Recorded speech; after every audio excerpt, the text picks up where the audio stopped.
I might have a toast with you. I'm feeling good, I'm feeling great, I'm terrific. We ain't taking no losses, we winning.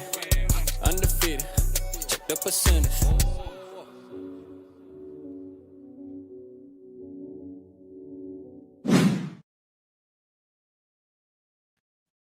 Yo, what is going on, everybody, man? Shout out everybody in the building, man. Let's go, man. Hey, I'm looking forward to a great weekend. First of all, I hope everybody had a great week, a great regular week, work week, 9 to 5, whatever you did, man. Hopefully it was good. And it's Friday, so you already know we good vibes today, man. Listen, we about to go into this game Sunday, and we have a great opportunity to get this thing on the right track. You feel me? Like, I really do feel like that. There is a couple things we need to make happen for us to write the ship, but we gonna talk about all that, man. We gonna get into all that tonight, man. We gonna have some fun. We gonna surf X, man. We gonna do a little bit of everything, man. So shout out everybody in the building, man. Obviously, make sure you hit the like button on the way in, man. Wipe your feet at the dinner, man. You already know what time it is, man. Let's get a Ricky. Yeah, it's one of them nights, man.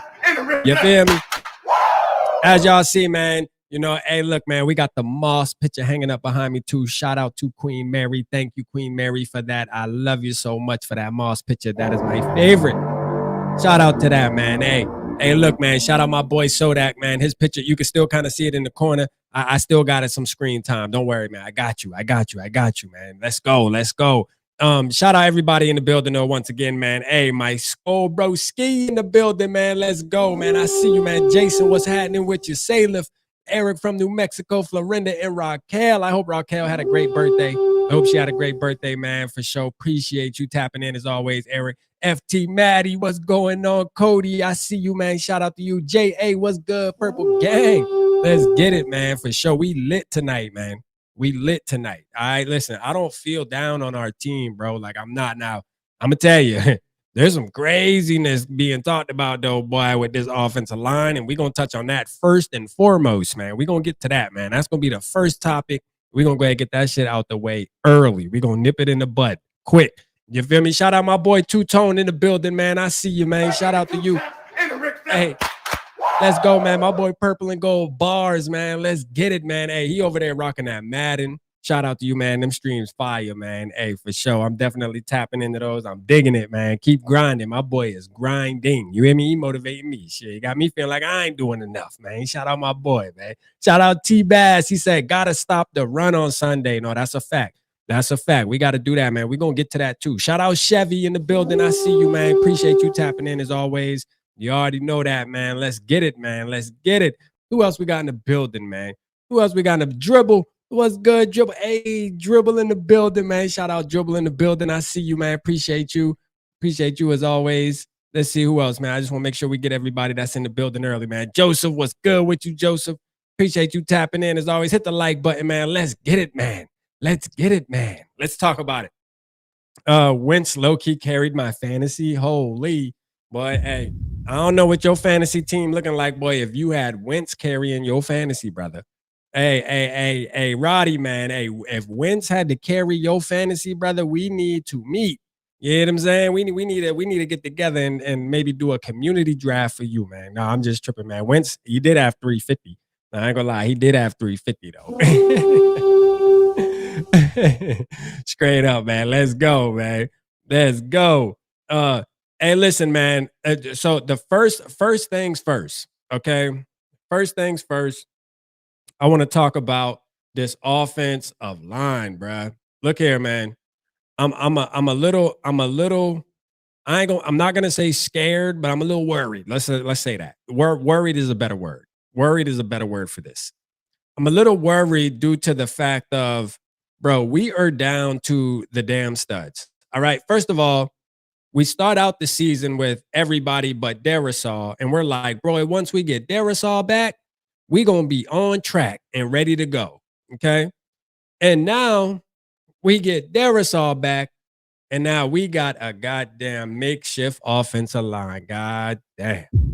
Makeshift offensive line going up against the Cleveland Browns, who, everybody talks about their defense is so good. And they do got my boy Mason Graham over there. They do got Myles Garrett over there. We know that for sure. But it's funny, man, because hold on, I just want to I want to bring this up. I was, I have this weird feeling. I don't know, man. There's this weird feeling in the air, right? We all know that Blake Brandel, all right? Blake Brandel. Shout out Blake Brandel, man. You feel me, man? Like, hey, Blake, one of them dudes. We can't say nothing bad about our boy Blake Brandel. All right. This man just getting thrown everywhere, man. We need you to play tackle. We need you to play guard, right guard. We need you to play left guard. Matter of fact, now hey, bro, you got to step in for center for us. We need you at center. Look, man, I'm gonna say this. Let me pull this up real quick. I posted something, right? Because I got this weird feeling. And I'm like, the Vikings thing would be Blake Brandel comes in as center and plays so good to where that's the position he gonna be for the rest of his career, and he gonna be good at it. Like, I'm just being honest, bruh. Like, I don't know why. I got a feeling like bro can be good at this center spot. You know, I got a feeling he can be pretty decent. I got a feeling he can be decent.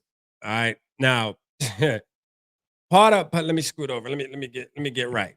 Now, look, that could be all just hoping and wishing, but at the end of the day, it's something new. And with Ryan, we already know Kelly, for some reason, we know that he is suffering from concussions. So we know this isn't a long term. Kelly is one of those deals where it's like, bro, we don't know how long bro's actually gonna be playing for the Minnesota Vikings, bro. Because with concussions, there's a possibility we don't see him again this year. You know what I mean? So it's one of those deals where you look at our center position, and I'm like, shit, I didn't even know Blake Brandel plays center. I didn't even know he can play center, to be real with you.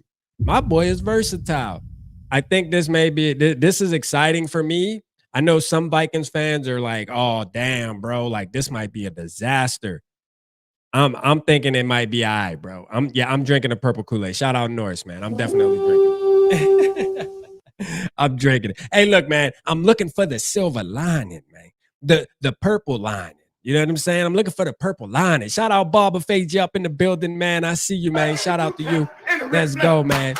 Norris in the building, though. Davey OG, Purple Diamond, what's good with you, man? Shout out to you tapping in. Mr. McFadden, what's happening with you, man? Mr. Pink, what's good? Shout out to everybody in the building, man. Make sure y'all hit that like button. Purple and Gold Bars said, hey, and I need y'all to get vocal tonight, man. Drop your thoughts. I'm pulling them up on the screen. I want to talk about it. You know, I was like, tonight, we just going to get vocal as hell. We just going to talk about how we really, truly feel about this team, because we're in this weird spot right now. Shout out to Jordan, man. Me and Jordan, Norse's son, by the way, we had a great show and talked about a bunch of stuff. And the show may have came off somewhat negative. You had people saying, oh, this show's negative, whatever the case may be. No, it was real. All right. First of all, that's what it was. It was real. Okay. Some people don't like real. That's cool. We have content creators that will feed you the candy, the cotton candy, no matter what. They're out there. Go rock with them. You know what I'm saying? Rock with them. When you need that type of fix, they're there. That's what I love about this community. You know what I'm saying? Because we have content creators that will tell you nothing is wrong with this football team. We are Super Bowl contending right now as it is. Nothing is wrong, and everything is butterflies and flowers. Hey, they out there. Go get it if you need that fix. What we going to do over here is tell you what the hell it really is. Just straight up. That's what we're going to do, man. Shout out Jordan, man, for giving us that. You know what I'm saying? Hey, shout out Ing843. What up, though? Shout out my guy, man. Hold on, is that Ian? I don't know. I see the 843. You know that. Hey, that's my area code. You feel me? So, hey, I see the 843. I know you got to be from somewhere around the area, man. Shout out to you, though, man. Appreciate you tapping in. Purple Jesus, what's good with you? Shout out Purple Jesus in the building, man. Super Bowl contending. Hey, I'm telling you, Davey, you know what it is, though. You know what it is. Like, we have creators that if you know what I mean, if you want to go and just get the lies fed to you as if this team is where we want to be. We not where we want to be, man. We are not where we want to be. We got to figure some shit out. That's a fact. First of all, we got to get our quarterback back. I know T-Bass, I know you don't want to hear this, but we got to get our quarterback back first. You know what I'm saying? That's the first step. That is the first step, is getting our quarterback back. And we're going to talk about what was said about him throughout this week too, because there were some good things, in my opinion, said, and I'm ready for it. I'm ready for it, man. You know what I mean? For sure. He said, Dallas Cowboys checking in. Let's go, man. Yeah, that my guy, man. Shout out my guy, man. Dallas Cowboys checking in. Hey, we support it. You know, we support the Cowgirls long we ain't playing them, man. You know what I mean? We definitely ain't gonna glaze them, but it's all love, man. You know what I mean? We focus on the Browns right now. We gotta kick their ass. That's what we going after right now. You feel me? Oh, shout out Really Flawed. She sent me a Browns content creator that we can pop out on during the pep rally too. And he's comedy too, bro. Like he gonna hopefully we get to catch him. Hopefully he's live before the game, because I think he's gonna be a fun one to pop into for sure. Pause, man. I know that came out kind of wrong. But yeah, no, you know what I mean, man. He gonna be one we can get on him. Purple Diamond said, preach it, rap. Hey, you already know, man. We got to talk about it, man. I hope we make the playoffs. Sheesh. Man, I think we all hoping we make the playoffs, T-Bad. I mean, Two-Tone, you know, like, look, man, I just think reality, we have to find ourselves. I think we're in a situation now where the Minnesota Vikings are really trying to find themselves and find the identity. I don't really know the identity of the football team right now. I'm gonna be honest with you. I really don't. I don't know if we a running team, we a passing team. Shit, I don't know. I mean, we all say like we're a defensive football team, and I feel like our defense is still, we're gonna go as far as our defense is willing to drag us. We're gonna go as far as they're willing to drag us. As long as our defense doesn't get tired of dragging us, we're gonna go wherever they go. I still believe like that is the case right now, but there's still a gray area there too. I think we're trying to figure out who we are, but it is only a month into football. Teams don't really start getting into themselves until about week 8. We know week 8, week 9, start getting into the thick of things. That's when we're really going to see if our team has an identity. That's what it's going to be. You know what I mean? That's what we'll see. Straight up. KOC. hey, Norris on KOC now, boy. Oh yeah, man. Hey, look, Norris is not playing, man. And Norris is not playing anymore. It's out now. Jordan done spilled the beans, man. Norris Fierce is on. He is on Kevin O'Connell's top now, bro. He is not playing with bro. He under the microscope, boy. We looking like this on Sunday, man. Like, hey, go ahead. I dare you to call the wrong play. Yeah. Hey, it's funny. Last night watching the Rams and 49ers game, and obviously I'm watching it like, okay, this is Kevin O'Connell's sensei right here. You know what I mean? This is a sensei, Sean McVay. And I'm watching it, and I'm like, yo, what a bad play call with the game on the line. And there was another third down play call in that game that if I was a Rams fan, I wonder if Rams fans are coming at Sean McVay and calling him a bad play caller. You know what I mean? I just wonder, because I watched last night's game from a different lens. I was like, let me watch this from a lens of, you know, Sean McVay is my offensive coordinator for my team, and I want to watch the game he called. And I'm gonna tell you, I would have been pissed. Yeah, I'd have been calling for his job too. You know, I'd have been calling for his job too. It's almost like all of these coaches just have mental breakdowns in tough moments, like in critical moments. They call stupid shit. I just don't get it, bruh. Like, I really don't. And I understand it's easy for us sitting on the couch to say, oh, I would have did this, that, and the third. But it's just like, yo, some things I look at, I'm just like, bro, I don't get why they do it, bro. Like, I really don't, man. Purple and Gold Bar said, I'm rocking my Skull Fest gear too, man. Shout out Skull Fest gear, man. Hey, look, and we just had a meeting with our sponsors, Custom Grains, and we got some stuff coming out, man. Actually, shout out to Sean, man. Sean sent us some stuff today that we're gonna release on the website, bro. It is fire. I can't wait to show it to you guys, man. You know, we're just trying to make sure it's going to be a continuation, man. I'm telling you, man. But shout out everybody who did cop the Skull Fest gear. And I love this hoodie. I love this hoodie, man. This hoodie is the best. Let's go find some let's go find what oh yeah, here I didn't even listen to this. Let's see what he says. I don't even think I watched this. Let's see. I don't know. He's definitely in the mix. He's definitely in the back of us, in the back of the offense, and make sure he's getting all of those mental reps. He's still communicating with the quarterbacks and communicating with C Wentz about what he sees out there and the different things that goes on. At the end of the day, he's still our guy, and he's still the quarterback that we lean on. So now hold up now hey now wait a minute now, Vikings fans, did you hear that? Yeah, I did actually see this one. I think there was another one where they were talking about how they were asking him how it is playing with so many different quarterbacks. But did you hear what the wide receiver one said? He is our guy. At the end of the day, he's still our guy. He's the quarterback we lean on.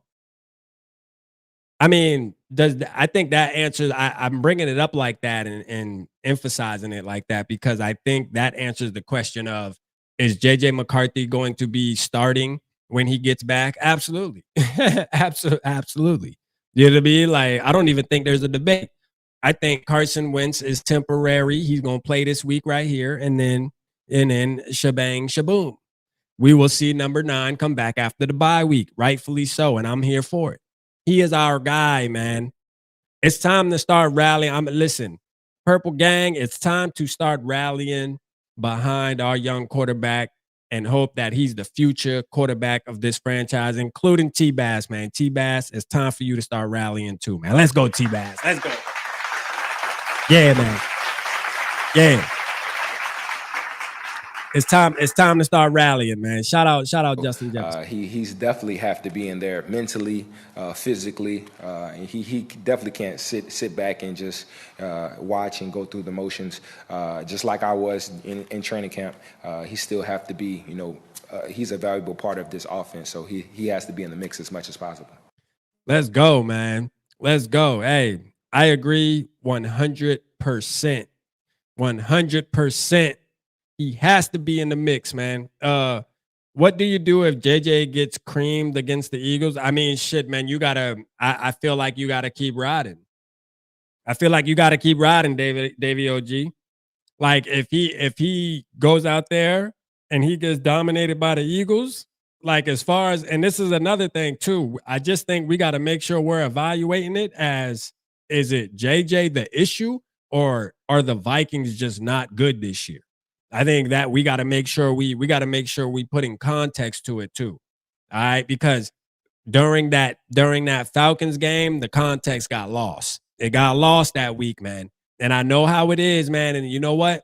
I'm not mad because I've been on that side of the fence when it came to Kirk Cousins. I've been on that side of the fence, so I get it. I get it. You don't care about the offensive line not blocking good. You don't care about KOC's play calling. You just don't like the player. You don't want the player to be the quarterback. I was like that with Kirk Cousins, bro. I get it. But for JJ, oh no, I'm going to get on here and I'm going to break all the context down because I believe in number 9. That's the difference. I actually believe in him. So I'm going to stand up for him. That's just what it is. That's just what it is. So we're going to make sure we break it down because the context got lost after that Falcons game. Yeah, it did. Everybody all day, he's just not good. Man, what? Knock it off. Yo, Rap, you still got more of them hats? I have one more, but you also can order them too, bro. You can order them on the channel, Two-Tone. You can order them on the channel, bro. They on the channel, on the store. Just go to the store and they on there. They available. Let's go, man. Sensational play calling, situational play calling. Hey, we gotta, and we're gonna be super critical on Kevin O'Connell. This is a great test for Kevin O'Connell to win back the hearts of the Minnesota Vikings fans that don't really believe in him anymore, or that are losing hope in him, man. Look, man, I'm one of those people, man, where I'm on board, but at the end of the day, I can only take so much before I got to start realizing the truth and just say, hey, man, I'm gonna have to start holding you accountable. As much as I like you, I'm a fan of you, and you have won us a ton of games, bro. Something just isn't making sense here. And now you're under a microscope. And Kevin O'Connell, I think this is a perfect opportunity going up against a quote unquote top defense. It's crazy. You talk about the Browns, it's because they're not a good football team, but their defense is good. So this is perfect for KOC. Here's a challenge. Here's a challenge, man. Be a leader. Let's see. Call a good game. Call a clean game, an efficient game. Don't make dumb mistakes. Learn how to adjust. We want to see adjustments early and often. Don't wait until you're getting your ass kicked and then try to act like you're going. When it's time to make a comeback, Kevin O'Connell's a beast. He's a beast. He calls the game perfectly when it's time to come back after you down by 15, 20. Just call the game like that from the get-go, man. Why? Why do this to yourself, man? Let's go. Can I call in? Mr. McFadden said, can I call in for 5 minutes? Hell, yeah, you can call. Hold on. Hold on. Matter of fact, I'll have to drop the link, bro. You'll have to get in on the link. You'll have to get in on the link because I don't have the number. You want to get in on the link, Mr. McFadden? Let me know. I'll drop the link and you can tap in like that. You don't have to put your camera on though. You can just don't select your camera, just select your audio. Drop it in the chat if you want to. I'll give you 5 minutes. I'll give you 5 minutes, bro. Come on, man. Come on. Let me copy this link. You tell me you want to get on here. All right, bet. Hold on.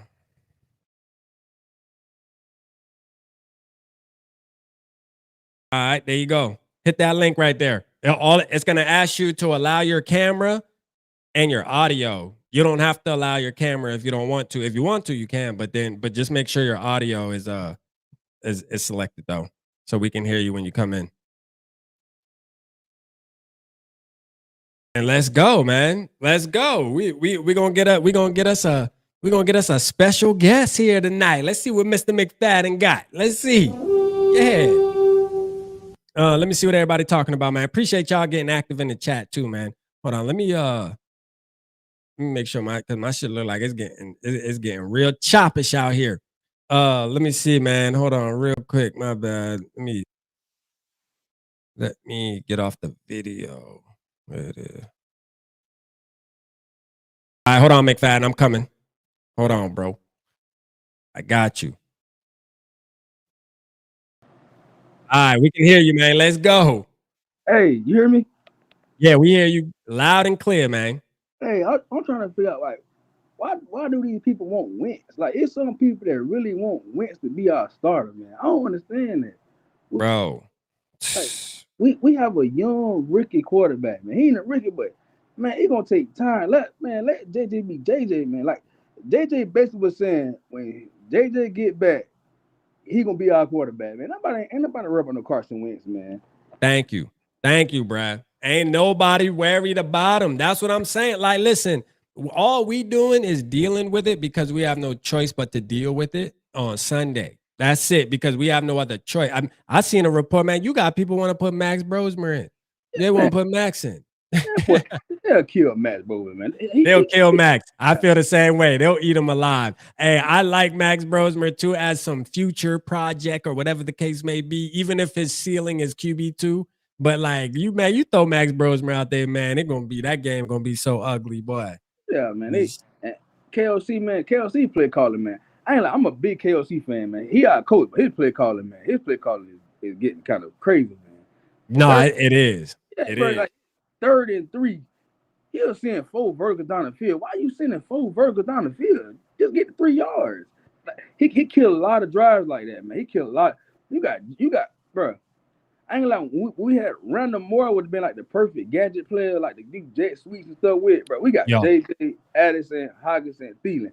Bro, come on. Like, them boys really ain't like no speed burners. Like, bro, get the 3 or 4 yards. He want to send 4 people. Like, I don't understand KLC, man. I don't understand him either, man. I don't know why. I'm not too sure why he wants to do these long drawn out plays, especially on short down, like especially the third. You know what kills me is the third and the third and ones, the third and twos and shit like that, where he sits there and wants to go in shotgun and throw the ball. Like, Yeah. why? You know what I'm saying? Why do that? I don't get that, man. Like, and I'm a KOC guy too, McFadden. You know that, man. We've been rocking with KO. We've been rocking with KO, but like he under a microscope now, man.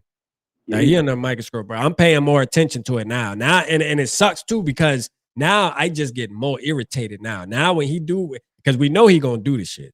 Yep. you know he gonna piss us off Sunday, and it like for real.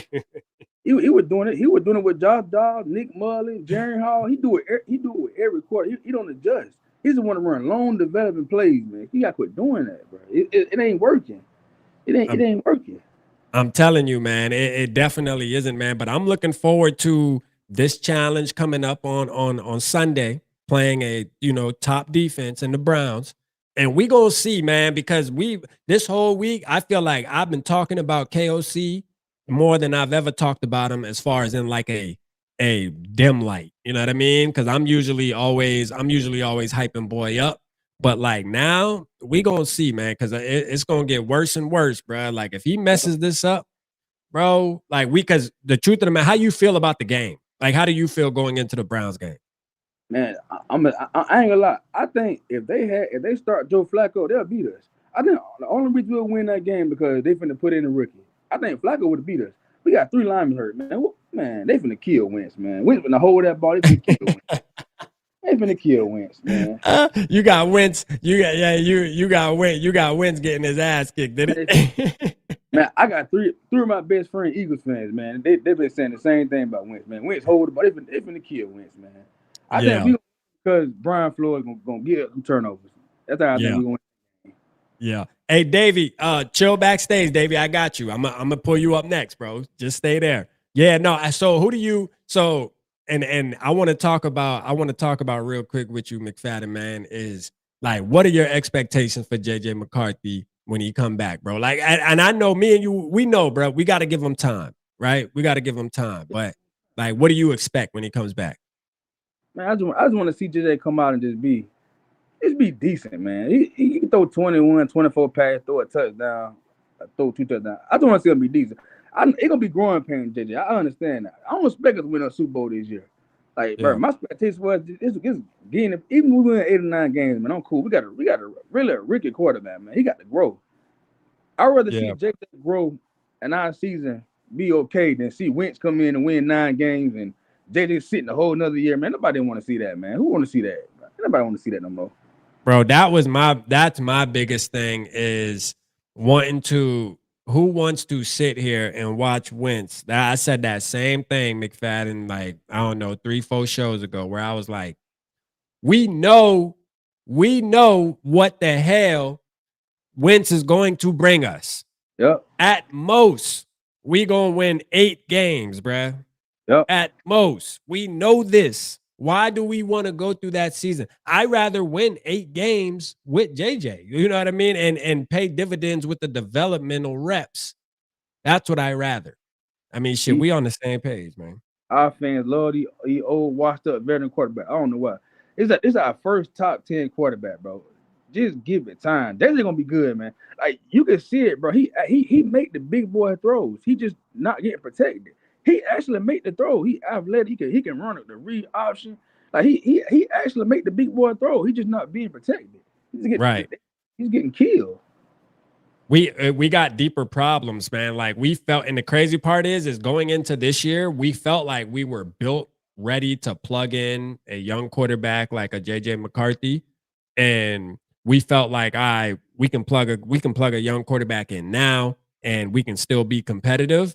But like we have suffered from this injury bug so bad this year. And when we're talking about the offensive line specifically, like, bro, it's been a shame. Bro, we got Blake Brandel. Man, we got Blake Brandel playing center on Sunday, bro. I'm telling you, bro. And they'll be like, it's my man. Don't put Judge out there against the Eagles, the Chargers. Bro, put him out there. We gotta see what he made of. Why they trying to hold this man hand, bro? This man in the NFL, man, put him out there. If we lose, we lose, man. But at least he getting his reps, man. Put that man out there. Yeah. Yeah, man. Well, I got people joining up, Mr. McFadden, man. I'm gonna let some other people hop on real quick, man. You done started the trend, man. Appreciate you. We about to have a call-in show, man. McFadden done started it. All right, bro.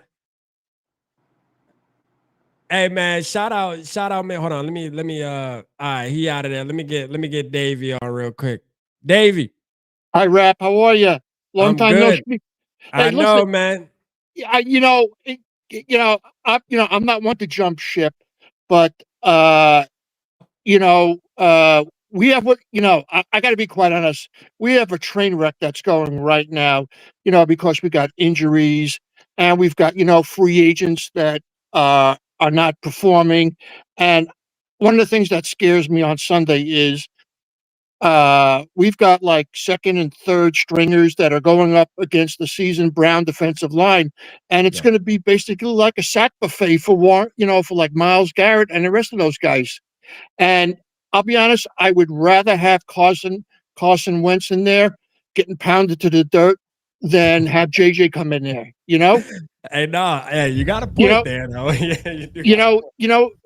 When he was in college, Harbaugh basically had him just manage the offense. He wasn't asked to do much. Now he's in the big leagues. He's asked to do a lot more. And it's a difficult learning process. He's got a really big curve to learn right now because he's been injured, often injured. And I'm afraid, hey, he comes back against the Eagles. They're no slouches. They're the defending champs. And and a lot of teams are going to be smelling blood against us because we're injured. Guys are not performing, and what looked like a very prosperous season is hey, I'm a long-suffering Mets fan. I had to sit through one of the worst seasons ever, and I don't want to sit through that with this team. You follow me? Yeah. And, no, I get it. Yeah, and we just gotta, I'm old school. I believe that, we gotta let things go. We have to be a more durable team. Yeah. We're not a more durable team. And as long as we get hammered with all these injuries and our veterans and our free agents are not playing up to snuff, hey, we're not gonna get very far, No, 100%. 100%. I mean, we got to figure it out, Davey, man. I don't know what's going on, but I think this Sunday's a good test, though. This Sunday's a good test going up against a good defense. And like you said, I mean, Carson Wentz probably is going to get pounded. The way Carson Wentz plays football, this is not a good matchup because he likes to hold the football and the Browns like to get to the quarterback fast. When you put those two things together, man, it's a recipe for disaster. But I'm gonna have some hope though, at least going into it. We'll see. I think we have the better franchise. We have the better overall football team. So I still say we should win this game. Yeah, one of the things that I find really amusing is, I'm basically, I don't work anymore due to I got health issues now. So I'm basically glued to the NFL network. And when I hear all these guys like that schmuck from Chicago that I don't know, I can't remember Adam Rank. That guy's horrible. I mean, he just hates the Vikings, with a passion. And when a lot of these guys say, "Oh, the Vikings got a top 5 defense. They're one of the best defenses," and then the following week, the defense lays an egg. They run through us like crap through a goose. But I don't want to take up too much time. But I tell you, KOC's having nightmares. He has a lot of sleepless nights with this team right now. Yeah, he does. He's got to figure it out. Yeah. Hey, come back in during the post game after the game, because I'm gonna do this again where everybody can come in and kind of express how we feel after the game. Let's see how the energy is after the game. So and Davey, I appreciate you tapping in tonight, man. Thank you for hitting the link for sure. Yeah, you're very welcome, buddy.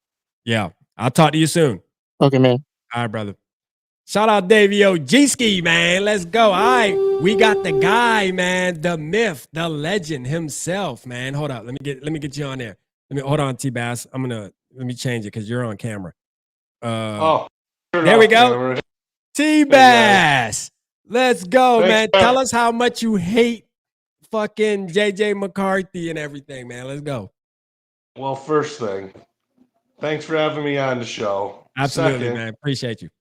you can go look at any of my comments throughout the Yeah. years. Yeah. I've never ever said anything bad about JJ McCarthy, like he Yeah. sucks.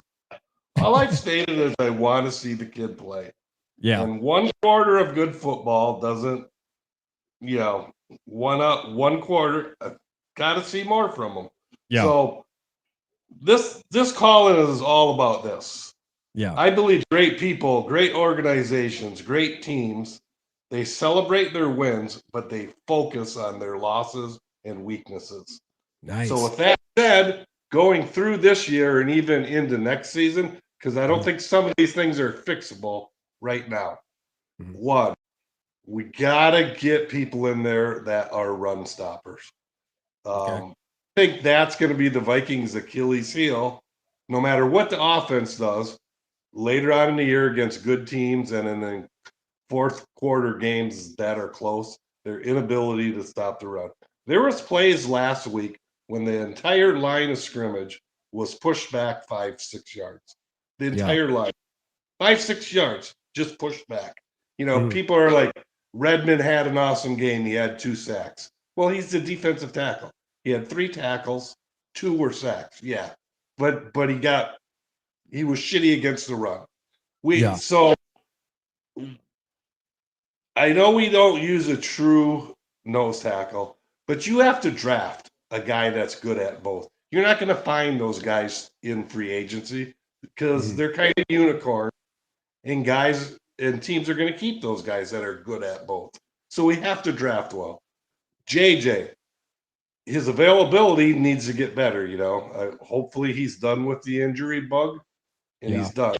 Because just like other team, the Vikings need to have in-game tapes on him to figure out what he needs to improve on. My biggest concern that hopefully he'll figure it out and he can fix it is accuracy. At Michigan, a run-first team, his pass plays were when the other team had 10 men in the box. So he's probably was throwing a lot of uncontested passes. Yeah. In the NFL, pretty much every pass is going to be contended. So that's what I want to see out of him this year. And then going into the draft, ownership might have to step in and tell Kwesi, listen, we're bringing this guy in, and he's overlooking the draft because we have to hit on it this year. We have a lot of picks, and we have to hit on it. And obviously, you're not showing for whatever reason, but the ability to pick them. Yeah. But if he's got people in there that is evaluated, it's not working. We need to get somebody in there that can evaluate talent, and even like down to the draft is up to him. But that has to be from ownership, because this year's draft is the most important one that I can remember in recent history. We have to hit on a lot of these picks, and we have a lot of them. I'm talking about the 4th, 5th rounders. We have to hit on. So no, I agree. And T-Bass, and I want to say, man, first of all, I want to say, I appreciate you as a fan, as a human, and the way you do comment and stuff, man. I just want to let you know I respect all of your takes, man. I love it because you've been a fan for so long, and we've talked about this. Me and you've talked about this in the past, where you're kind of just sick of seeing the same story over and over again, and I'm probably gonna be there too if this team doesn't figure it out as I get older. I'm be the same way,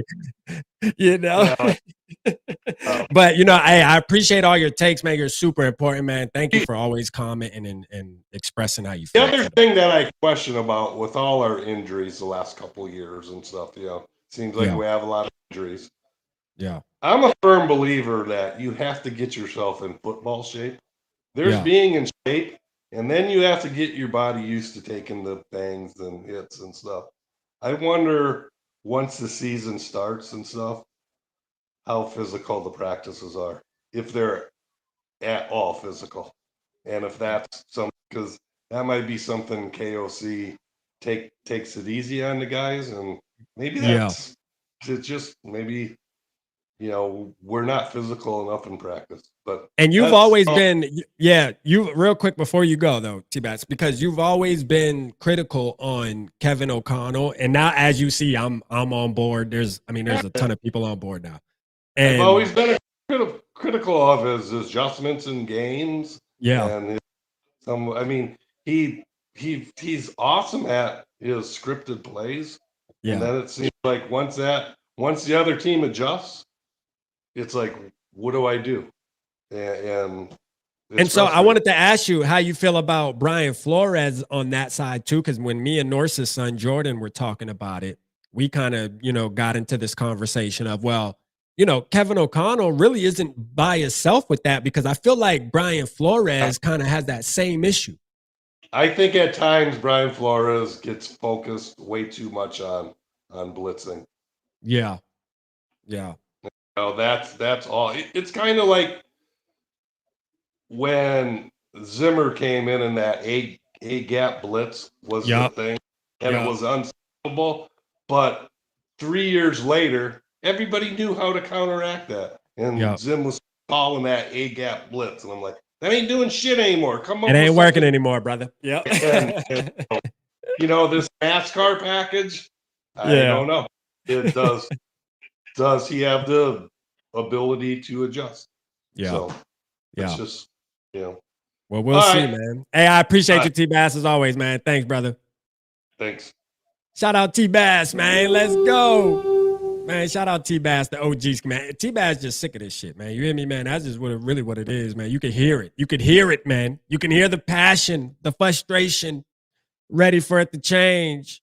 I think Sunday we got an opportunity, man. That's the great thing about football, man. Every week we get an opportunity to change the narrative. And if we go out there and we kick the Browns' ass like we're supposed to, I think we'll be all right, man. Next week will be a good week, man. We'll have a good bye week. We'll have some stuff to lean on, some positivity to talk about, man. We went out there, handled business. Listen, anybody who wants to join the show and get on for 5 minutes or so, man, hit the link at the top of the chat. Hit the link at the top of the chat. You don't have to be on camera if you don't want to. This actually makes it easier than calling in, to be honest with you, because, it just is. So just hit the link at the top of the chat if you want to come on and express yourself, man. You get 5 minutes on the flow, man. Let's go. Shout out Adam. Shout out Papa Gary, man. Let's go, man. Appreciate my guys in the building, man. Shout out Angelo. I see you in the building, man. Thank you, everybody who's tapping in. Make sure you hit the like button, like Adam said, man. Let's support and let's hit the like button. Why? Because that gets our community in the building, man. Some of them don't know we live right now. Hey, listen, YouTube has definitely been slowing down, letting everybody know. YouTube has been slowing down lately. I think because of how the NFL has a partnership with YouTube now, and they're pushing games and stuff on YouTube and Amazon. They really are trying to cut out NFL independent content creators. I'm being dead serious. It's a real thing going on. And they're not pushing it as much because why? Well, obviously they want their peoples to get all the viewership. So they're like, man, we ain't letting your peoples know you live. Fuck that. We rather them go watch this person and that person that actually works for the NFL and YouTube partner. So, hey, y'all hitting the like button, y'all commenting on videos is more important now in 2025 than it's ever been. I'm just being honest with you. So shout out to y'all. Keep it up, man. Let's go. Lone Wolf said, I'm not mad at coaching. Ownership should be at blame. Hey, at the end of the day, if we're going to go to the top, the very top, hey, ownership is the one who ultimately makes the decisions to make KOC the coach, make Kwesi Adolfo-Mensah the GM. So, yeah. But I feel like that's the easy route to go, though, Lone Wolf. I will say, I feel like it's easy to just do that. Well, I think we should just hold KOC and Kwesi accountable and say, bro, look here, man. I actually agree with T-Bass. This draft coming up, bro, this draft is super important. We actually do need a hit, man. When me and Jordan were talking, you ever just talk about something like something, But then like as you're talking about it, it really sinks in. And I'll say, when I started thinking about ever since Kwesi has been the GM, and again, I'm a Kwesi guy. Still to this day, man, I still rock with Kwesi. I have no issue with him other than this. It's the ability to be able to locate a player in the draft. And we ain't even just talking first round, bro. Like first round should be a gimme, to be honest with you. We talking third, fourth, fifth round and actually develop a player. Like we should have a player right now on this football team from the 2023 draft that is now becoming a star, not a superstar, a star on defense. And I'm not talking about Jordan Addison, man. Like Jordan Addison, we're leaving that out, man. Wide receivers, bruh, that's a whole nother category that I just don't want to give too much flowers. All right. Is it good? Yes, but it's one of the no, I'm talking a linebacker, I'm talking a cornerback, I'm talking a safety, I'm talking a defensive tackle, I'm talking an offensive lineman and any position on the offensive line. I don't give a damn what it is. I'm talking that. All right. That's what I'm talking right now. And we don't have it, man. We don't have it. And it's really crazy to think about. It's really crazy to think about, man, to be honest with you. When you really sit back and put it in perspective, you're like, holy, bro. Like, I don't know, man. I don't know. We got some work to do. And then going into this game on Sunday, we got to win this game. First of all, I think that's important. I feel like we're going to win the game. I'm actually confident we can win the game. We're playing the Browns. As for some reason, I still think Cleveland Browns. We're playing Dillon effing Gabriel, bruh. Dillon Gabriel. All right. There should be no reason. Does anybody know Brian Flores' record against rookie quarterbacks? How many rookie quarterbacks? Let's see how good the chat is, man. Y'all supposed to know this stuff, man, and tap me in, man. How many rookie quarterbacks has Brian Flores played against? And what is his record and such? Somebody go on Stat Moose or something, man. Because for some reason, I feel like there's been one or two that have gotten the best of us. I seen somebody talking about, and I'm surprised like TPP and them didn't post something. Let me see if I can find it real quick. 11-0, 4-0. Okay, so all right, Bob said 4-0. North said 9-1 versus first year quarterbacks, I believe. Oh, let's go. All right, 11-0 Penguin. Okay. All right. We didn't draft Cam Bynum and then trade. Isn't he Kwesi's pick? Is Cam Bynum Kwesi's pick? No, Cam Bynum's Spillman. I think Spillman drafted Cam Bynum, right? I think he was the last year. He was the year right before Kwesi got hired. Nah, he definitely was.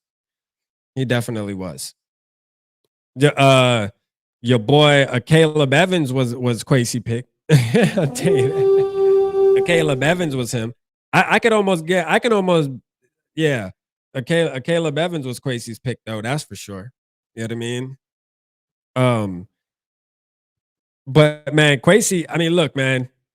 This is a serious problem, dog. Like when you really think about it, when you think about the Minnesota Vikings drafting ability in the past couple years, man, this is actually starting to get more and more serious because we can't keep filling the team with UDFAs. Eventually, we gonna be looking like a goddamn expansion football team out here.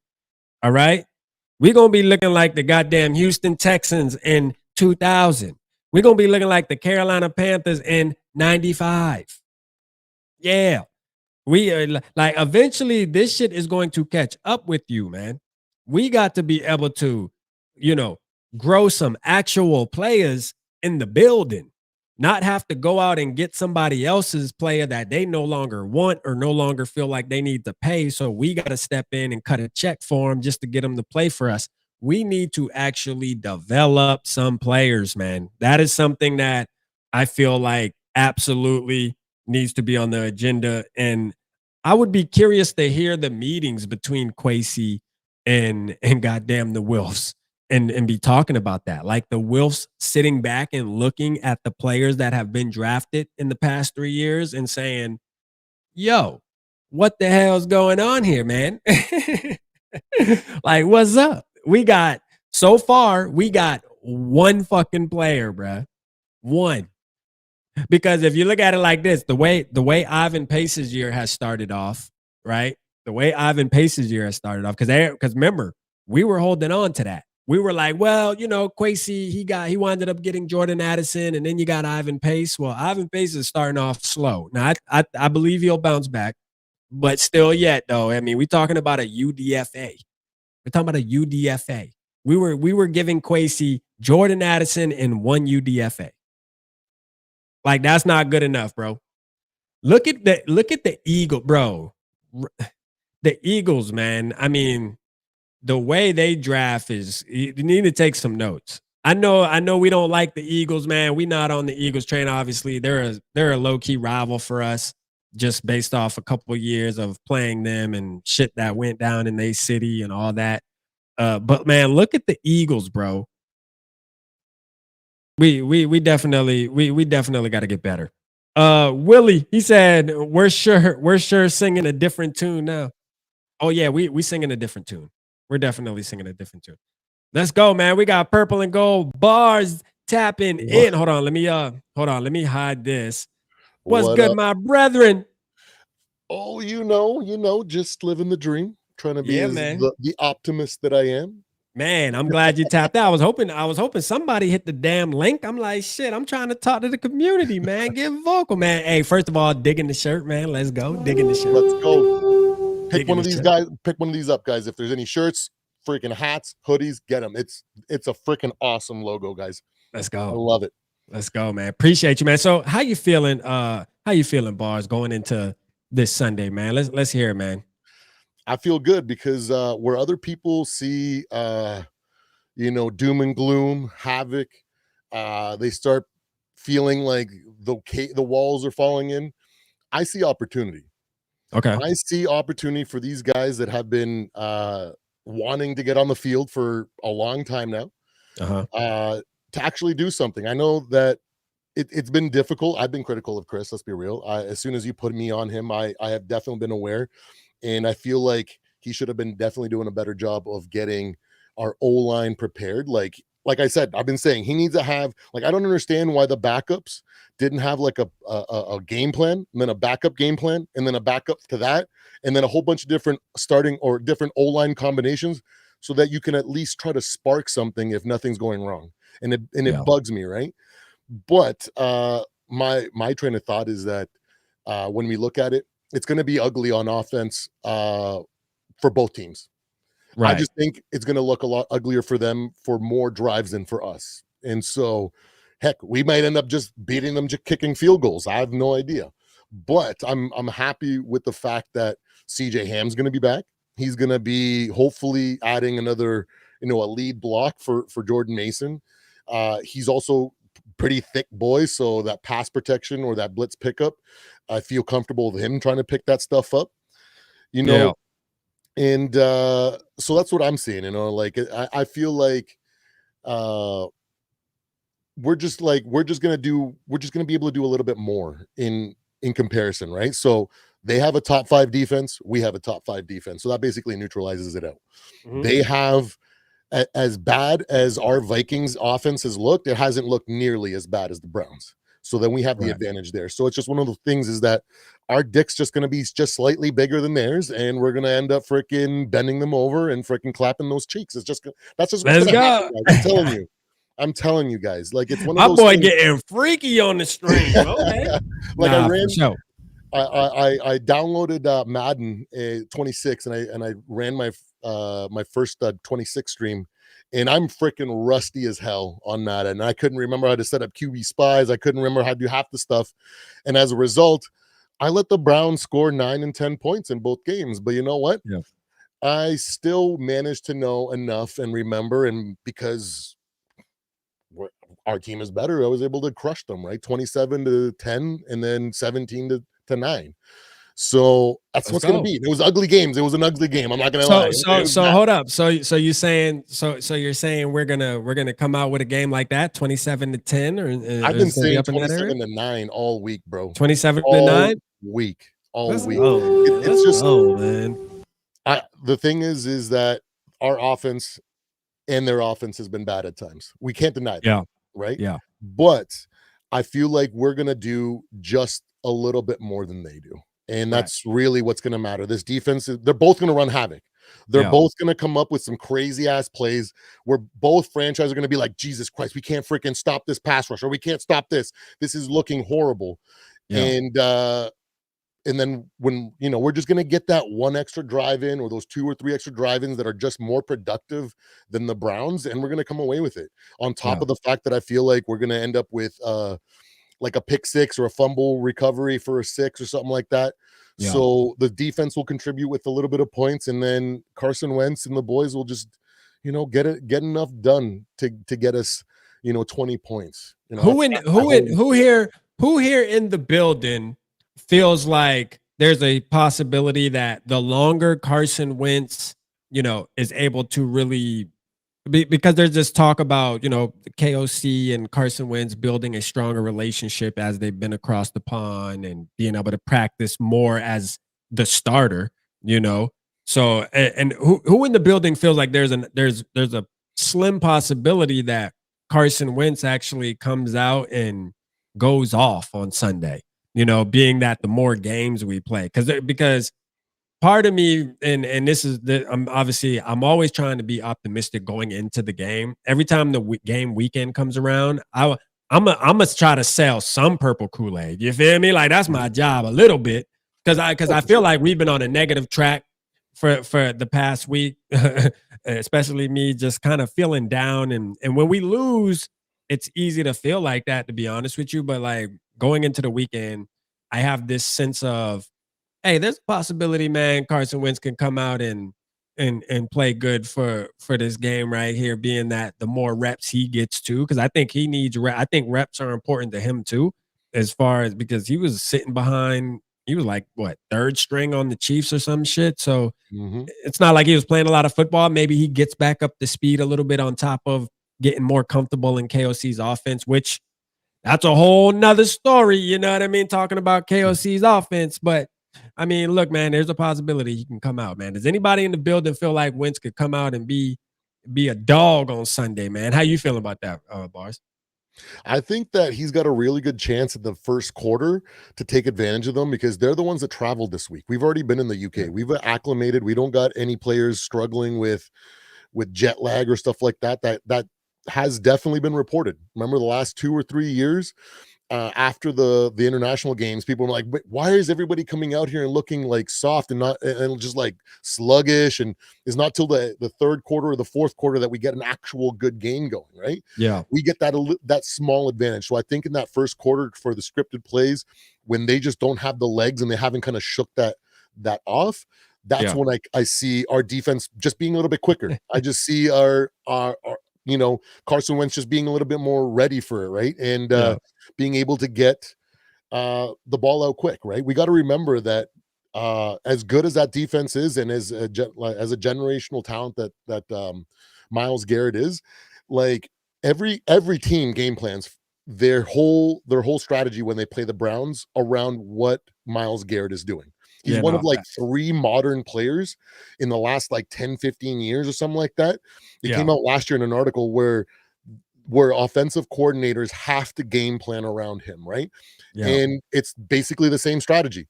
Run the ball to the opposite side of where he is, quick pass, you know, screen passes, stuff like that on the opposite side, and then continue to do that until they get tired. They're going to get pressure. They're going to get into our backfield, even with all the things that we need to do, right? But I feel like we just have that edge because our offense is more competent, on top of the fact that they got a rookie quarterback starting, bro. That's a whole nother story right there too, man. Like that is a massive advantage, right? That's a massive advantage, bro. Do you guys remember last year when CJ Stroud and the Texans came into our house and they had all this talk about how the almost MVP last year is going to come in here and embarrass us and this and that after they barely squeaked by the first 2 weeks, right? Yeah. And then what happened? Yeah. They came in there. CJ Stroud was put in a blender from the very beginning of the game. Yeah. And what struck me about it is that he confused CJ Stroud so bad Mm. that he didn't even try to figure it out or try to get something going. They Yeah. said, you know what, they waved the white flag and threw their backups in. They didn't even want to try to even get something going so they can figure it out for next time. They were just literally defeated, right? Yeah. And when you see when you have a rookie quarterback like that, yeah, he's mobile, he can get out of the pocket and stuff like that, but if he sees 3 or 4 looks pre-snap, what's he gonna do? You know what I mean? Like, he's gonna panic. There's gonna be a lot of plays where that's gonna be the situation, and just his inability to set the right pass protection, identify the mic, freaking an audible if needed, that's gonna end up giving us an added advantage that these Browns aren't gonna have. Carson Wentz he's been sacked a ton of times already this season. He's a veteran. He don't care about that. That's not going to give him pressure. He knows Myles Garrett is coming. He knows like Schlesinger is coming. Graham's coming. He knows those guys are Mason coming. Graham. But like I said, I feel like that scripted drive is going to give us a lot of momentum, and then because they're going to have some wobbly legs to start the half, this defense is. I feel like we're going to get one of those like games like last year where we just came out quick with turnovers and quick scores. They just kind of put them too deep and having to be extremely one-dimensional. If they have to throw the ball and they can't run the ball with Junkins because they're down 14 to nothing by the end of the first quarter, it doesn't matter how good his running game could be. They're going to be forced to throw the ball, and then that's just going to give us the opportunity to come away with a lot of picks, a lot of pressure up the middle or by Grenard. Like, it's just a big recipe for failure for them. Like, I'm not blind to the fact also that their running game and Judkins is a guy. Let's be real. He is a guy. He has run against some tough defenses, and he's been able to do some good things. Right. So I'm not ignoring that fact that he's going to probably have a pretty half decent day. But at the end of the day, it's just not going to be enough. Right. I just wholeheartedly feel that. And that's why I've been taking notes. I've been writing names down, guys. And you said, in the second half of this season, once we're healthy and everything starts freaking clicking and we start showing signs of actual consistency. My boy taking names down. I'm gonna start reminding all you guys, okay? So I've been you mother effers, man. And this freaking confidence comes from last year. I predicted last year our ceiling was 15 wins and our floor was 11 with Sam Darnold. While everybody said that he was going to be trash before the season started, that's what I assessed this team to do. Yeah, and we won 14 games, so I think I was pretty damn accurate with my assessment too. Let's go. Every single game that we were behind or we showed some adversity, we shot ourselves in the foot. You can go back and watch the streams. I was the only one that kept saying, guys, relax. It's not a big deal. We're going to win this game. We're about to get a pick. And then what happened? It's because I feel like I have a really good read on this team. And what I'm seeing from this team is exactly what I imagined the first half of the season being. I'd be worried if we were 0-4 because then I'd be like, oh, shit. I think I misread this, but the 2-2 record that we have right now shows that we have the ability to win games, but we also have the ability to shoot ourselves in the foot and lose games at the same way. So like the two losses that we had, I feel like those were on us, not the other team. Like to hold the Falcons the 15 points until 3 minutes and 31 seconds in the game, that's a massive defensive effort. We couldn't capitalize. We couldn't execute. JJ was hobbled out, that we just couldn't get it done. And that's just what happens from a team that's going to struggle and is going to have ups and downs all part of the first half of the season. So that's where my confidence comes from. And just like I've been saying, it's the Dr. Jekyll and Mr. Hyde season, right? Last week we got the Hyde, okay? Yeah. Or wait, which one was the good one? Jekyll or Hyde? Whichever one was the bad one we got last week. So this week we'll get the good one, right? We'll be a little bit more efficient. We're going to be a little bit more motivated to not make as many mistakes and to capitalize on the opportunities that this defense keeps coming, because I know that this offense is probably kicking themselves in the pants because the defense has been playing lights out and they haven't been able to show up for them. The special teams has been showing up for them too. So I know that they're going to be going out there trying to to show that what they have, even if we don't have all our starters there. And then after the bye week, we're going to slowly start getting healthy, and we're going to get healthy at the right time. And then just like clockwork in that second half of the season, the injury bug starts going around, and it's probably going to hit somebody else. And that's when we're going to make up some games. And then we're going to actually be more competitive than people think. And mark my words, second half of the season, I got a whole lot of names written down here that I'm going to be freaking calling out, reminding you guys what you guys were saying, because I'm pretty sure I'm right, or it's pretty damn close to right. Let's go, man. Let's go. Hey, shout out Lone Wolf in the building. Shout out George Blunt. I see you in the building, man. D Woods, we definitely gonna set something up, man. I saw your message earlier, so yeah, we got to schedule that for sure, man. We gonna get that popping. Who else? Vic, man. What's up, Vic? I see you in the building too, man. Shout out to you, man. Appreciate you tapping in, man. Let's go, man. Man, that was a spill, man, right there, boy. You hear me, man? Hey, you had to get it out, boy. You had to get off your chest, man. Shout out Angelo. I see you. Wentz gotta get the ball out quick. No, that's a fact. I want to talk about this tweet I got pulled up here on the screen, y'all. It's when if asked if QB JJ McCarthy will play against the Eagles, and I don't even know who this is, but from Purple Insider, I think it's I think I have a vision who it is, but Emily Lecker, she said she'd be shocked if they play McCarthy in the Eagles game, given he hasn't even practiced in a limited capacity yet. Is the short week against the Chargers starting to be in jeopardy too?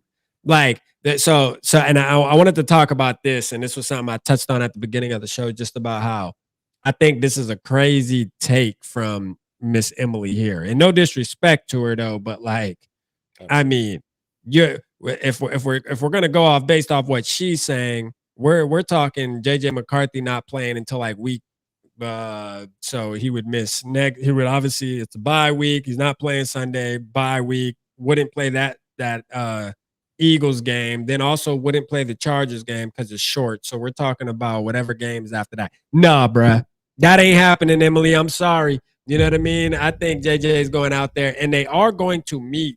I know Kevin O'Connell, I think he said something in his presser that today that they're going to meet during the bye week too, and kind of see where he's at and things like that.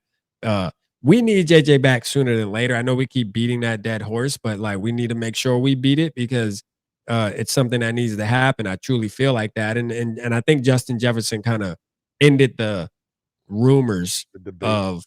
Yeah, he ended the debate, really, man, because he wouldn't be that confident going out talking like that if it wasn't being talked about in the building. You know what I mean? Like, that's the thing. You could read between the lines with that, and it's like, bro, okay, he's getting this information. He knows how the team feels, how everybody in the building's talking, and it's pretty much, hey, JJ's our guy. Kevin O'Connell probably, ensuring Justin Jefferson, JJ, that. Yeah, man, that's your quarterback. That's the starter. We're just waiting until he gets 100%. I will say, man, is there any concern, though, speaking of this tweet here, that Kevin O'Connell will play it too safe?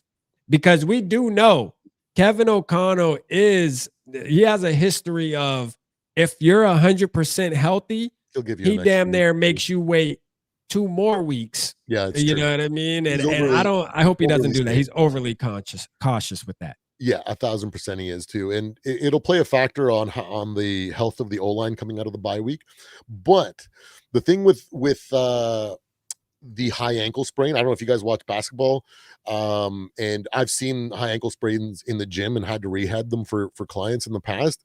They linger, man. It's one of those injuries that it's like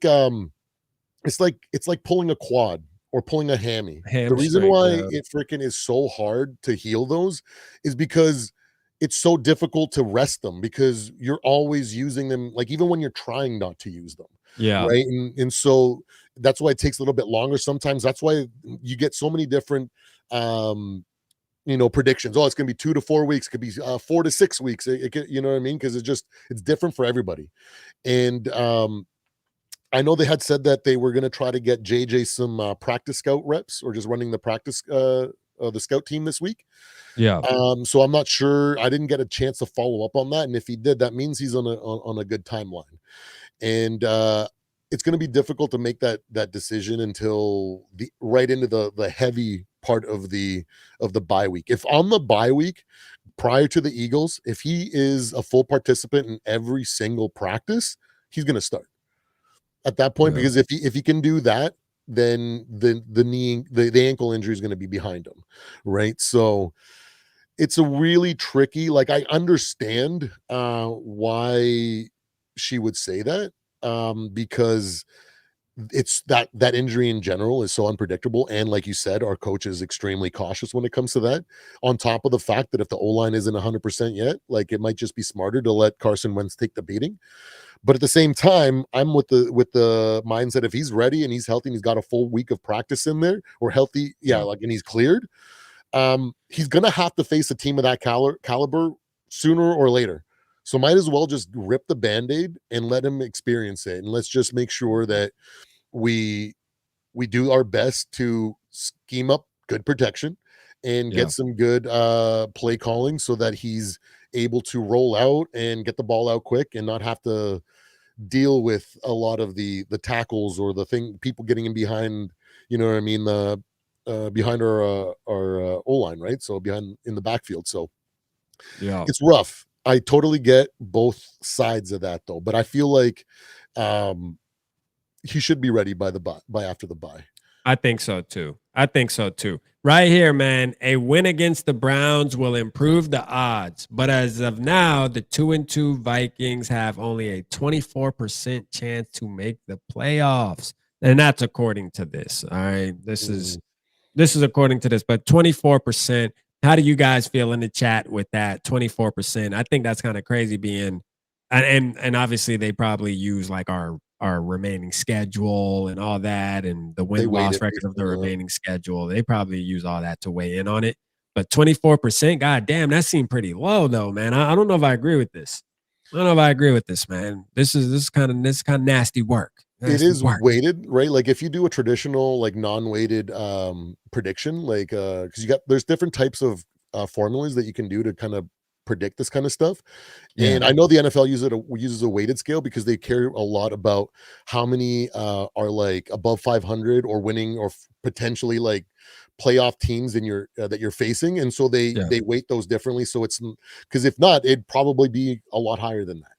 So going into the season, I was like, I feel like we are more than capable to win or to get to the playoffs. Last year, we spent a lot of time facing adversity. We got to endure so many different types of bad situations that this roster has learned from it, right? We can see it in this year, because that's the reason why we've been in games when we shouldn't have been, right? I remember a time when if we went down 6 points, and I would just shut off the game. You know what I mean? Because I just knew that we didn't have any fight in us to bring back even a 6-point deficit. You know what I mean? And we're not that team anymore. We are so far from that team. It's not even funny. So the mere fact that every single game we have a chance to win it is what gives me confidence to think that we have more than a good chance than to make the playoffs. I would really want us to make the playoffs and JJ have a playoff appearance, because that's going to give him an experience that'll help him develop, especially going into next year. And hopefully he can take a big step next year. And I think he will. I think every year that he plays, I think, and me and you kind of touched on that too, the biggest concern is him playing. Like right now, that is the thing. The thing is him being able to stay on the field. I know the offensive line is makeshift and stuff like that, Bars, man. But look, man, you got to be able to just, be the guy for your team, though, because think about this. What we need to happen when, let's say, JJ comes back, he has a decent year, rest of the year. Vikings fans are excited about what we have, and we can look into the future of, okay, we have a guy, right? We may not have, made a playoff run this year, and obviously didn't go to the Super Bowl, but we see it. So now we can start being very excited about what's to come. And next year, something might happen where, hey, Darisaw goes down, knock on wood, O'Neal goes down. He has to be able to know how to play through adversity. So like that's why this year, I mean, I don't want to focus so much on trying to be too cautious on, oh, when's the right time? Oh, we can't put him in until O'Neal's back. We can't put him in until Kelly's back. We That'll can't just put hurt him him in more. until, it's just like, bro, because trust me, there's going to be other players that are going to drop. There's going to be other players that are going to drop by the time O'Neal and them get back. I mean, we got a game Sunday. It's football. Like, don't be surprised, man. Things happen when you're playing football. It is what it is, man. You got a bunch of big dudes out there smacking each other, bro, at full speed. You're going to get hurt. Like, there's going to be injuries.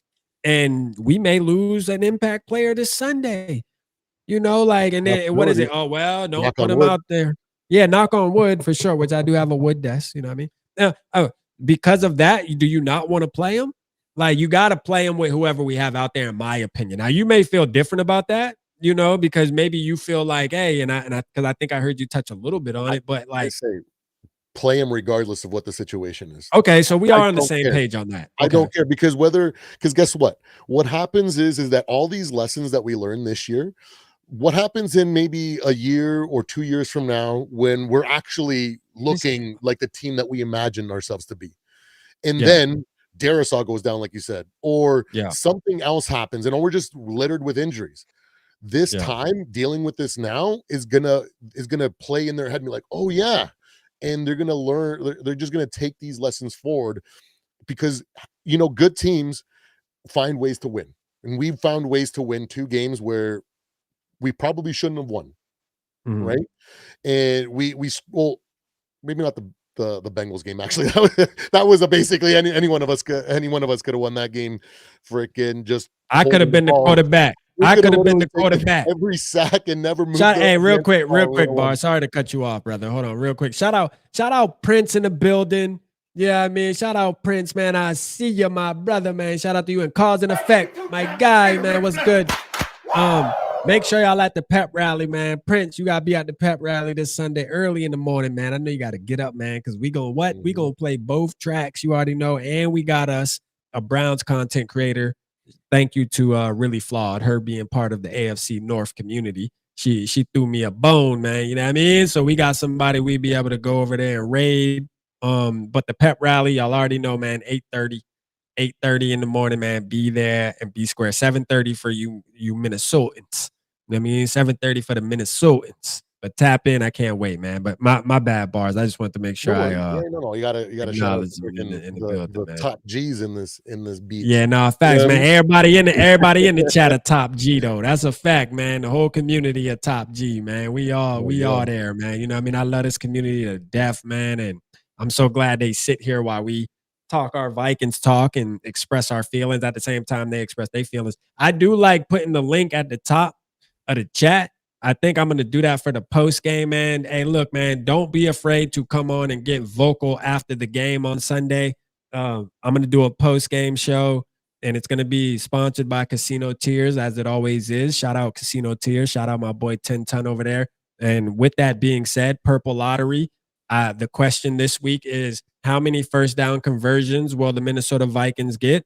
And I said I would keep it kind of simple. I think that range is always, I think there may be more than one that gets it right, is what I'm saying. You know what I mean? It's a little easier, I feel like, in my opinion, to get that question right than it is of how many yards is Justin Jefferson going to have, and you got to get that exact. So make sure you go to the community tab and comment under that post. How many first down conversions will the Minnesota Vikings have on Sunday versus the Browns? And you get a chance to win a purple gang Casino Tears collab shirt, which is super fire. But the post game, man, I am gonna open up the stream and put the link at the top for people to tap in and express themselves, man. I want to see them express. I want to hear y'all, man, get vocal out here. That's a fact, man. We pushing that 2025 because right now it's the time. It's the time to get vocal, man. Shout out my boy Bars for tapping in, and he's an actual content creator, but at the same time, just like me, a fan. And we love doing this, and I want you guys to get more involved too, man. Get vocal. That's what the channel's for, bro. Get vocal, man. That's why we switched to the vocal Vike, man. I want everybody to start popping their shit with RAP, man. That's great. Let's Well, I go. saw in the chat there, someone mentioned, I didn't really catch it. The chat was going pretty fast at the time, but someone said, we don't look like a playoff team. And I'm like, I mean, you. wait. Before you start agreeing with such an No, well, no, I'm not going to agree. I'm not going to agree. I'm not going to agree. That's an egregious comment right there. Yeah, no, I'm not agreeing with that. I'm not. Because let's be real. What is the cliche thing that everybody says, right? Good teams, playoff teams, they find ways to win, right? Yeah. We have done that twice this season, right? We didn't complete twice, and we could, if we would have completed those two, we'd be 4-0 right now, right? And every single game we've stayed in it. We've given ourselves a chance to actually win, and that's what good teams do, right? Yeah. Baker Mayfield last week did the same thing. He just couldn't complete it, right? The week Yeah. before, it was looking really horrible in the second half, and what did he do? He brought it back, and they won the game, right? Mm-hmm. There's so many examples. We can go back last year to like what the first game between the Chiefs and the Bills, Yeah. right? When it looked like the Bills are going to walk away with it, and what happened? The Chiefs just kind of pulled it out at the end, right? The Eagles, -4 passing yards like 2 or 3 weeks ago against the Rams, right? Somehow find a way to win, right? That trait is unique to playoff teams, to good teams, above average teams. And that's something that we have. That's why I said, regardless of how bad it looks at times, every single game we have more than a chance to win. We just have to execute better. Because like I've been saying, it's not play calling. It's not Carson Wentz play, whatever it's execution, because the perfect play can be called, the perfect audible can be done, everything can be perfect, but if the freaking O-line doesn't execute and hold the block long enough, that play doesn't matter if it was the perfect play for that moment, right? And it's going to look like, oh, the play calling was trash. Why do we call that? You know what I mean? Yeah. Not knowing that if it actually would have held up, it would have gone for a touchdown. Because we right now, we have a crap ton of backups. And not only that, we've had backups starting, and then we've had backups coming in, just thrown in there. And that's a preparation thing. And when you have that backups in there, they don't execute like the starters do. And that's why I'm really honing in on Chris, because I'm like, bro, you need to do a better job to prepare these guys. You need to tell them, okay, if this happens, we have a plan for that. If this happens, we have a plan for that. And then we have a backup plan for that. And then we're going to try all these things, like I said earlier, because that's what we're going to do to try to overcome whenever things aren't going our way. And we just haven't done that. And I think that's a product of the preparation that Chris, because like the backups that go in there after somebody goes down, they look completely lost for like 5-10 minutes before they start putting something together before they fall apart again, right? Yeah. And that's why we've gotten like, we disappear at times, and then we get like 1 or 2 good drives, and we get a field goal or something like that, because the backups did a little bit better than the previous, right? And then they go back to being inefficient and not being able to execute. So like I said, the root cause is the inability for these players to execute, because we don't have our starters there. We don't have the guys that would execute at the level that would make everybody look at this team and go, this is an undeniable playoff team, and maybe even a dark horse. That's what I'm saying. As the season progresses, we're going to get healthy at the right time. We're going to get the luck at the right time, and we're going to make a decent run. We're going to look way more competent than we did this first half. It's just what I feel. Yeah. Nah, facts, man. Hey, look, man. Hey, I respect your takes, bro. Like you, and you know, we do need people like you. And again, like you said last year, you called it, you nailed it on the head and stuff like that, as far as like knowing we were going to be a great team, even though we folded in when it mattered. It still was fun. I love last season, bro. I kind of predicted that to happen. I love last season. Last season was fun for me, bro. Like, I ain't gonna lie. As a Vikings fan, man, I had a ton of fun, bro. I was able to talk shit 14 weeks out of the damn football season. So like, true. I mean, come on, dog. You cannot great complain about season that. I mean, I wish we would have won a playoff game and went further, but still, I was able to talk crazy shit for 14 weeks, man. We got to be thankful for that. Shout out to the Vikings for that. Mark my words. Watch these Seattle Seahawks ain't going to win more than a wild card game. They look like they're being pretty good though right now. They look exactly like we did last year. Yeah. Bro, real quick. Sorry, Bart. Shout out to Evil in the building, and then who asked for Bob, Mr. I Want to Mock. I just want to say, let's pray for Mr. I Want to Mock first of all, because he put in the group chat on X that he wound up breaking his hip. So he said he's gonna have to chill for a minute and rehab and stuff like that. So let's send a prayer out for Mr. I Want to Mock, man. Let's keep him in our prayers for sure. Cause y'all know Bob would have been in the building for sure. And shout out to who said that anyways, man. Who was asking for him? Shout out George, man. Shout out George for noticing that Mr. I Want to Mock wasn't in the building. You know, that shows me the real the awareness, something that Carson Wentz lacks. You feel me? Like straight up, but still yet that's neither here nor there. You feel me? My boy George actually got awareness. You know what I mean? But shout out to everybody, man, because Mr. I Want to Mock is in the building every single show, bro. I'm talking every show. Mr. I Want to Mock would be here. So we're praying for him, prayers to his family, and let's hope for a quick recovery, man, for sure. I'm gonna take it. Everybody drop the praying hands with Bob in the building so I can screenshot it, man. We're gonna send it to him. Man. Drop it in the building, man. I'm gonna screenshot these so we can send it to him, man. Shout out everybody in the building. Shout out Arctic Winter. Look, man. Hey, Arctic Winter, I appreciate you tapping in, first of all. Hey, you on my boy Tinop. You feel me? And that's okay. You're allowed to. You're allowed to do that. You're allowed to feel how you feel against bro, and that's a fact. But Bars is the guy, man. Hey, he can express how he feels, bro, and you can express how you feel. Let's say that. That fucking comment by Norse. Hey, he cooking you. Hold on, what Norse say? Hold on. I am too fucking jacked to fucking be a male. I'm not good looking enough for those pretty boys for them to choose me over him. I don't care how positive and how freaking anything.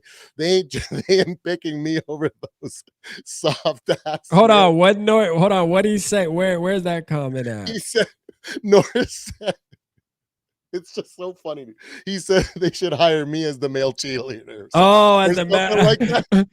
Purple and gold blade. Hey, man.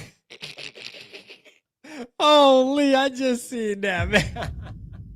Oh man, Norse is a damn undefeated, savage. Bro. Let's go, man. Shout out Norse, man, for sure. Appreciate everybody, man. Appreciate you, Marshall, man, tapping in, man. Hey, and again, man, shout out to Arctic Winter, man. I appreciate you for sure, man. I appreciate your comments and stuff and being active, man, being vocal. At the end of the day, man, express yourself, bro. Express yourself. That's what we here for. And that's what it is, man. New Mexico says our praying hands to Mr. Bob, man. Mr. I Want to Mock, man. Let's go, man. Shout out to y'all. Thank y'all for doing that too, man. He's gonna appreciate that. So let's get a Ric Flair for the community, man. Let's go, PG. Hey, Eli, what's up, man? Shout out Eli, man. My guy Eli in the building, man. Let's go, Eli. Yeah, we definitely need the dub this week, man. For sure, we need the dub. Somebody else tap in here and freaking talk a little bit too, Yeah, we need somebody. Yeah, somebody else could tap in, man. Somebody hit the link, man. Arctic said, watch out. Just make sure not to be on the field when Caleb comes to town. And them boy coming at your top in the chat, man. Like purple and gold blazers. I'd be up against the wall the entire time, covering up my booty hole. I wouldn't let Caleb anywhere near me. Trust me, bro. Hey, look, bro. They be cooking me sometimes too, bro. Good, everybody is cookable on this motherfucker. Oh, man, I freaking hilarious, man. Oh, now Gary about to get on your top. It's over with. They on you now, boy. Now Papa Gary getting involved. It's a wrap, bro. They about to cook you. Dancing, I never dance. I'm old school. I do that 2-step sway thing from Hitch. You know what I mean? Yeah. From Will Smith's advice. Right here, hands left and. Yeah, boy. I ain't gonna lie, boy. You about to be fried chicken, boy. They on you, boy. The gang on you, boy. All right, 18-2 Vikings, Skull to the ball. Let's go, Chevy. Let's go, man. Hey, everybody, drop your score predictions in the chat, man. And Purple and Gold Bars, man. I want to hear your score prediction one more time. I know you said 27-9, right? 27-9. 27-9, man. Hey, and also too, man, because we about to wrap it up here. I want you to tell everybody, first of all, where to find you. And then like kind of what you do on your channel, man. I know you've been kind of like dibbling dabbling in a couple different things, man, from what I've been seeing the past couple weeks. And I mean, when you talk about being active on this platform, it's definitely something you have to do if you want to grow on YouTube and if you want to keep in touch with the community. being active is the number one thing you have to do. You have to commit to this. All right. And I gotta say, man, I want to give you your flowers because speaking about commitment, man, you've been killing it over there, man, with the live shows. And then on top of that, when you weren't going live, specifically talking Vikings, you're playing Vikings. So tell people what's going on, man. What motivated you to do that, and what's the whole journey, the whole end goal with all this, man?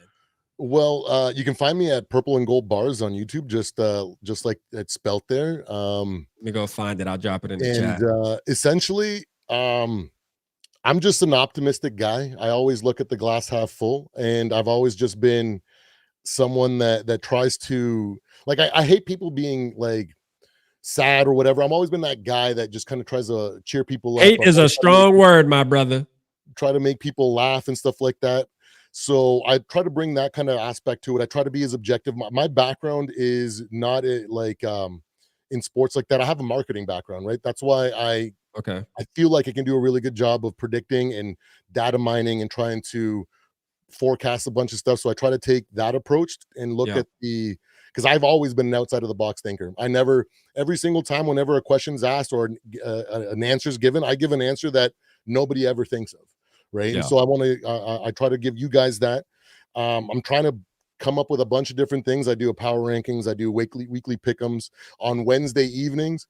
I want to do a thing where it's going to be called the Dark Horse Diaries, where I try to just talk about every team that doesn't get talked about. Right. I remember when I was a Vikings fan and I'd be like, man, why isn't Good Morning Football talking about? Why isn't ESPN First Take, First Things First? Nobody wants to talk about our Vikings, right? So I hate that feeling. And there's a lot of, downtrodden franchises that we saw earlier today. One of the biggest Carolina Panthers podcast basically threw in the towel and said, we're done because this is just terrible, right? And I just want to kind of put a spotlight on those teams, talk something nice about them because nobody ever does. And sometimes just having somebody that's not a content creator from your team saying, hey, man, we like what we see, like I'm hoping that you guys turn it around, sometimes help these fan bases, right? They show up just as hard as we do, just as hard as the Eagles fan base and all the front runners fan base. So I kind of want to just spread that kind of joy there. Another thing that I got on the go is I'm going to be starting to do some Madden games. I'm trying to figure out how to, with Zoe, we're going to try to get a game where me and him play. And shout out Zoe, man. Yeah, definitely going to be talking football, Viking stuff all while we're playing Madden. And hopefully we get more content creators on board that'll want to jump in and jump in on these matches. And eventually maybe we can do like some elimination games. Cause like Friday night, Saturday nights, we end up hanging out for like 4.5 hours anyways, shit talking on live. Might as well just all be playing Madden against each other and seeing who's the best one and giving us something to root for and kind of build community, and try to get others to kind of join us, other fan bases and stuff like that, So those are the things on the go. I'm going to be trying. I'm just going to be constantly trying new things to try to find things that resonate with people. And if you guys like what you see, or just let me know in the comments or in the chat when I'm live. And I just try to give you guys as much news about the Vikings in a different perspective and try to be positive because there's a lot of negativity, and not that it's not warranted. And sometimes, you got to let people vent. So sometimes I just stay quiet and chat and don't let my optimism shine through, but it is what it is. That's what I'm trying to do right now. That's a fact, man. Shout out my guy, man. Let's go, man. Y'all heard him, man. Go support the move. It'll be worth it. Shout out Norspheres for talking about Vikings Uncensored. Our guys Rhino and Bruns over there. They're about to be live. I dropped that link in the chat as well. Let's go over there and show them some love too, man. You know what? We got to support all our fellow Vikings content creators, man. You know what I'm saying? Anyone, shout out to Eve with the 499. He said, anyone predicting a Vikings win, I have a bridge to sell you. I am in a time warp where some people thinking it's still 2024. Team is chalked and washed. Hey, I will say, Two Evil's takes have actually been getting very, very analytical here lately. Two Evil, what's going on, man? You know what I mean? Hey, look, man, you changing up on us, man. You know what I'm saying? Changing up on us, man. In a good way too, though. You know what I'm saying? Shout out to you.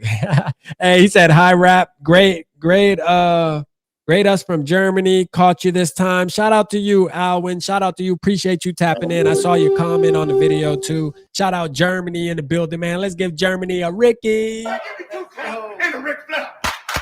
Shout out Germany in the house, man. We love you in Germany, man. Appreciate you over there for sure. We crossed out. Our Vikings are obviously crossed that water right now. Cross the pond is what they call it. Let's go get us a dub. We need to come out of this thing 3-2. That's the ultimate goal. I think we are. As much as we've been talking quote unquote negative, right? I guess I'll say like we've been kind of on the dimmer side of things this week, coming off a loss. I'll admit. I will say going into this game, I feel very good. I feel very confident. I think, I'm going to say this, like I said over and over again, we have the better franchise. We have the better team. It's the Browns, bruh. Like that. And that's enough said right there. It's the Browns. We need to beat this team, period. There is no excuses. I don't think we need to come up with any excuses. We just need to win. There needs to be a post-game show where we're talking about a victory. And quite frankly, I don't care what it looks like. There's been times where, like, for example, we'll just say the Raiders game from 2 years ago where we won 3-0, right? And Jordan touched on this too during the show. Norse's son Jordan touched on this when we talked the other night, where yes, it was a game where you came out of that game and you still were kind of negative as a Vikings fan, and I'm guilty of that because it's like, bro, are you serious? Like the Raiders, you only beat them by 3. The Raiders, you couldn't move. But then you look at the context of it, and you look at the QB situation and just everything going on. And yes, Kevin O'Connell called a horrible offensive outing in that game as well. That's another one that's on his list. But still, yet I look back at it and I'm like, you know what? I should have just been appreciative of the dub. Because in the NFL, man, we got to take every W and cherish it. I'm telling you right now, and that's what we're going to do Sunday. I do not care what it looks like. If we win 6-3, I'm coming on the post-game show, and I'm going to be lit because we're going into the bye week. We can regroup, and at least we're going into the bye week, and we get to kick back the following week with our feet up and watch NFL football, knowing that we're one game over 500, and we can regroup. I think it's a perfect time to regroup, man, as a community, as a fan base too. Because it's been a lot of it's been I'll say it's been a roller coaster ride, man. I'll say that this last month of football, man, I didn't expect this going into the season for it to be the way it is. It's been a ride so far. I think there's been a lot of emotions going around Vikings Nation, man. Oh yeah. And that's why preseason I was saying, man, this is gonna be a roller coaster season. You guys got to get ready. It's gonna be lows. There's gonna be lows. Yeah. But yeah. One thing I want to highlight a thing, because a lot of people have been talking about, oh, we should just roll with Wentz, and D Woods made a really, really good point. And it's like Carson Wentz got brought on at the very end of October or very end of August, right? Yeah. All the vets and all the signings that we had, they all signed up to play with JJ. They knew that he was going to be the quarterback. Right. Therefore, they knew that they had a rookie guy that's going to struggle. And what's really most important is for him to just continue to show flashes. And the first flash that he showed was the first time in history that's ever been done. So for a flash, that should be giving you guys a lot of freaking confidence going, hey, you know what? Once he starts getting this shit together and we start seeing him put, instead of flashes out there, he starts actually making it his consistent play. Yeah, we're gonna be like, oh damn, we were a little bit too soon to judge here, right? And I find it hilarious because people watched a 2-game sample size and made up their mind with that, right? And then they watched a 1-game sample size from Wentz and said, oh, that's the guy, he's gonna win it all. And then the next game was like, nah, never mind, that's not the guy. And then the following week, we saw basically a glimpse of what Wentz is gonna be in the playoffs. We pretty much saw the same thing. We saw the same thing. We saw one good game, one bad game. Wentz comes in, one good game, in which the first game I won't even call good. We'll just say he managed it, right? He didn't fuck it up. We say near you could have won that football game. You know what I'm saying? And then obviously the second game, even though if you're a box score watcher, you will sit back and say, you know what, Wentz threw for 350 yards. And had 2 touchdowns and 2 interceptions. You would be like, hey, I'll take that any day. My quarterback throwing 350.